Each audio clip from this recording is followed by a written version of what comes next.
Hello, everybody. Welcome. Words. I'm going to talk about words today. Our words are very important, and our words carry an energetic code in them.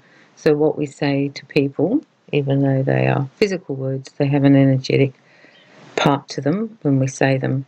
Because when we say them, then people hear the word, they go into their box of words and work out what that word means, and then respond to the word accordingly. Telepathically, words also work when we telepathically talk to somebody. Our words are powerful. They can injure. If we want to injure people, it's easy to do so. We just say something horrible to them or mean, or cut them down with our words. Be careful with your words. They have a power that can't actually usually be taken back, because once the words leave your mouth and hit the aura, they've already done their damage. Words also carry a emotional component to it. We can say something to somebody in a fun, jokey way, which is rude, and because it's coming on that emotion of fun and love, it will be received by the aura in that way. However, if we say the same word or sayings to that person as an insult, it will have that insulting way and the hurtful way. Words are used to hurt people. They're one of the strongest energetic weapons we can use, and people down here are very skilled at doing that. And I suggest that if you're a person who's been at the end of these hurtful words, you will know exactly what I'm speaking about. Also, we can do it ourselves. So we learn how to do it and we can do it back. And once we get into that, we can damage the aura, because the energy of the word and what's said and the emotion actually pierces the aura. It's like little knives, and I've done the podcast on these energetic knives, and also hooks. We can also hook people in with our words, making them feel guilty or that they should do something, or manipulating them emotionally. I saw something when I was doing the work much early on, and it was really wonderful. They showed me that when I needed to speak to somebody, even if I was feeling angry with them, that I needed to speak through my heart, not my liver. And I always thought that was funny, because sometimes in the reading I've said to people, you need to speak through your heart to your daughter, your husband, not through your liver. Because when we speak through our heart to somebody, then we're coming from love and compassion. I always actually almost feel, when it's tough to do with some people, I've actually run the words through and they come out of my actual heart. When I'm speaking to them, I visualise that I'm speaking like from my heart. You can try that. It's a very good practice. When we speak through our liver, it never comes out well and it never sounds good. And honestly, it's never received properly when you speak through your liver. Next time you have to deal with somebody or do something that's difficult, even if you are angry with them, don't speak through your liver, because that's where the anger is, or the bitterness or the resentment, because it will come through soured. Speak through your heart. It will have a much better outcome. And we get over those things, the anger and the resentment. We can let those all go. None of us are perfect. We're all flawed. We all mess it up. We need to be mindful of that and always see if we can come through our heart.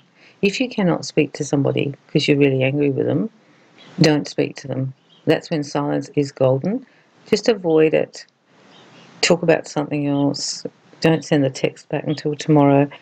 Just cool down, settle down, because you will find it very hard not to come through your liver, and it will spoil things. Silence is golden. Not speaking is sometimes the best thing to not say, because when we don't speak, we can't injure anybody. We don't have to take anything back, and we hold our own counsel. People aren't always ready to hear the truth. They really aren't. They say they are, but then when you tell them, they don't like it and they'll punish you back in relationships. The truth can be good if the person's ready for it, but if people aren't ready to hear it, they will hold the truth almost against you and twist it back. And then they will be coming through their liver at you. Now you know about speaking through the heart and liver, you'll actually understand when people are doing it and when they're doing it and what vehicle they're using. When people are being loving and kind to you, even though they're upset, you can feel that. And when they're really angry with you, you feel it come straight through the liver. It also affects the organs. We can have anger in the heart as well, of course, and we can be saying hateful things to one another. But this injures the actual heart. It's not good for the actual heart and the heart chakra. And of course, the liver one is to do with the solar plexus, and that's not good for that either. So I encourage you to start speaking from the heart. And then when you can't do that, if it's just too impossible and you're too mad with them, just keep away and just keep quiet. What we don't say can actually be very powerful too. In this podcast, I want to talk about that in the sense of it's about words, but it's also about not speaking. When people don't speak to you or answer you or respond to you, stonewall you, they call it stonewalling, that also is very powerful. Not talking to somebody has a power in its own, and it does not have a good effect on the relationship quite often.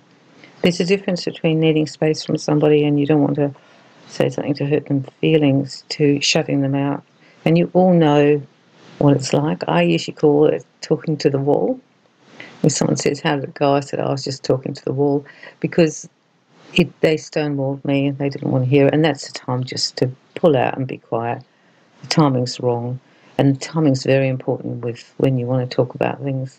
Do not choose a time to have a conversation when there's children running around or the phone's ringing or the person's distracted on their computer. This isn't the time to have the meaningful conversation. Choose another time. You'll just get frustrated. We need to concentrate on what we say. We need to be mindful and own what we say and take responsibility for it. It is better to go for a walk when you're angry or go and have a shower than have a fight. Because when you come on that anger band, your words will be caustic and poisonous to the other person. Our words are who we are in many ways too.